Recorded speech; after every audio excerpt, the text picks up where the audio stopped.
Okay geng, nak pasang rak daripada Mojomo. Rak untuk simpan air kawin, mesin kawin. Okay, datang dengan diagram sekali, ada skru.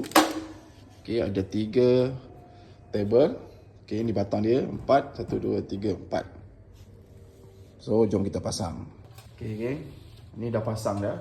Okay, ni lubang dia, 1, 2 ni. Kita masuk sini. Okay, masuk sini pun 1, ni lubang dia.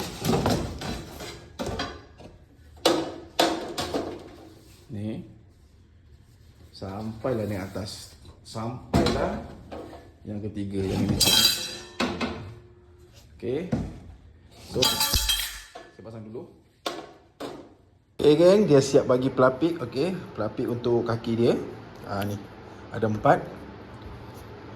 Okay, dah siap pasang dah. Nampak kuku geng, memang kuku. Okay, ni skru dia. Okay, digalakkan tak boleh, digalakkan pakai drill lah geng. Okay, itu cordless drill. Okay, jangan pakai screwdriver yang pakai tangan tu, memang susah.